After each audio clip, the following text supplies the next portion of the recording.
I'm 78 years old now, and that number still surprises me when I say it out loud. What surprises me more is how quietly a life can slip into something you never meant it to become. There was no explosion, no big collapse, just small choices, repeated, until one day you look around and realize this is it. I wake up early these days, not because I'm disciplined, but because my body won't let me sleep anymore. The house is quiet, too quiet. I sit at the kitchen table with a cup of coffee I don't really enjoy anymore and think about how I got here. Not in a dramatic way, just in pieces, little things I used to dismiss.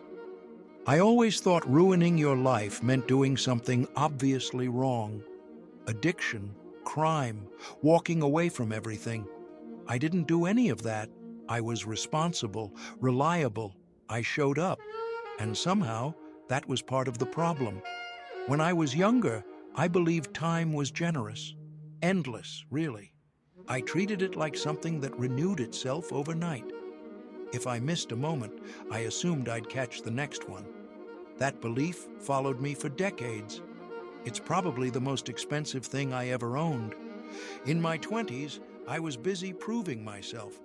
I wanted to be taken seriously. I wanted approval, though I wouldn't have admitted that then.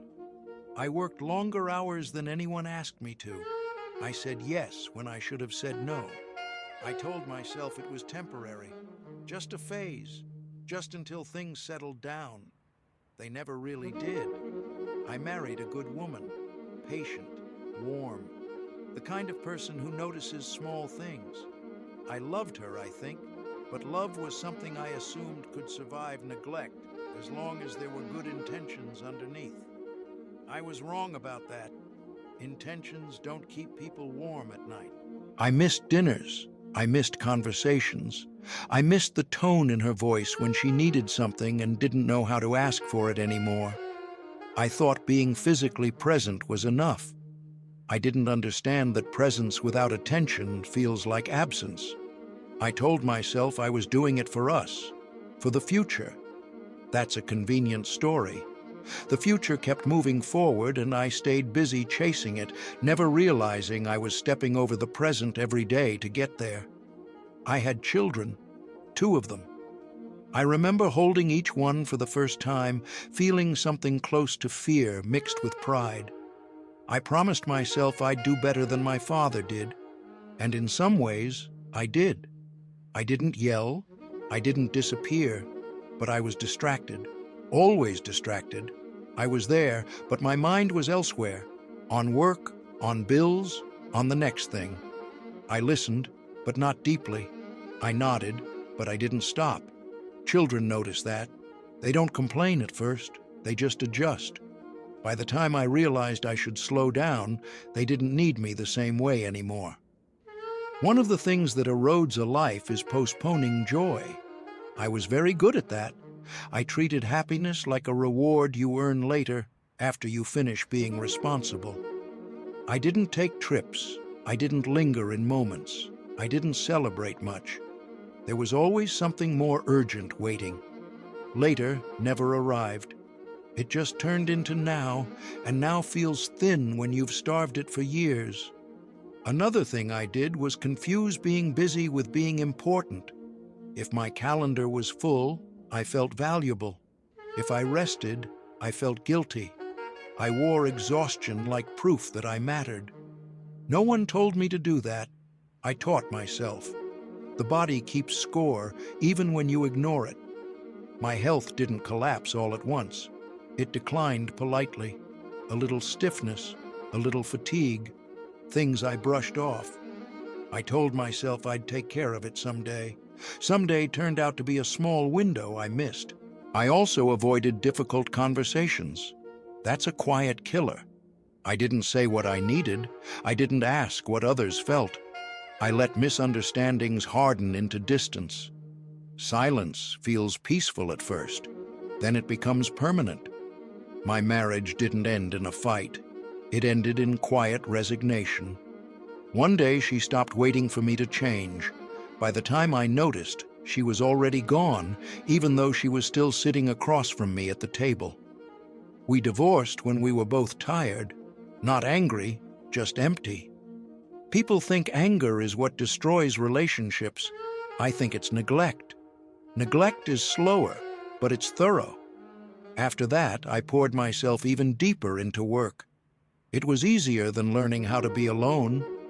I told myself independence was strength. Really, it was avoidance. I didn't want to sit with the feeling that I had contributed to my own loneliness.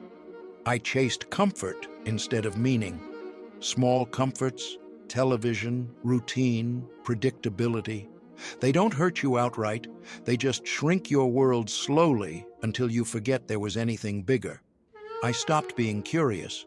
That's another thing that costs you more than you expect. I decided I knew enough about people, about life, about myself. When curiosity dies, growth goes with it. You don't notice it at first. You just stop changing. I lost touch with friends, not because of conflict, but because of inertia.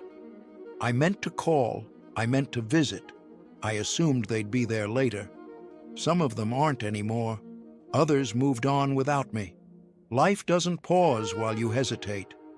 The turning point came quietly, like most important things do. I was 69 when my older brother died. Heart attack, sudden. One phone call, and the world rearranged itself. He was only 3 years older than me. I remember standing in my kitchen afterward thinking, that's it? That's how it ends? I looked around my house and realized how few people would notice if I were gone. That thought stayed with me. Not in a dramatic way, just a steady ache. I started replaying memories then, not the big achievements, the small moments I skipped, the conversations I rushed, the invitations I declined, the apologies I never made because it felt awkward. Regret doesn't shout, it whispers. It shows up when you finally have time to listen. Some things can't be fixed. Relationships age without you. Bodies don't reset. Time doesn't negotiate. You can accept that without despair, but you can't pretend it isn't true. I still see my children occasionally. They're good people, kind, capable. They don't need much from me now. I'm proud of them, and I feel the distance at the same time. That's a strange combination. Pride and sorrow living side by side. Loneliness in old age isn't always about being alone. It's about realizing how much connection you let drift away when it was still possible to hold on to it. I don't say this with bitterness, just clarity. I made reasonable choices, sensible choices, and those choices added up to a life that looks fine from the outside and feels thinner than it should on the inside. If you're listening to this, I won't tell you what to do. I don't have instructions left in me. I'll just say this: pay attention to what you keep postponing. Notice what you assume will wait for you. Question what you're trading your days for. Life isn't ruined all at once. It's worn down, quietly, politely, while you're busy doing what you think you're supposed to do. I'm near the end now. I can feel it in my bones, in the way mornings feel heavier. I've made peace with that. What I still sit with is the knowledge that presence was always the most valuable thing I had, and I gave it away too cheaply. If any part of this sounds familiar, don't rush to fix it. Just don't ignore it either. Some things only ask to be noticed while there's still time. That's all I have.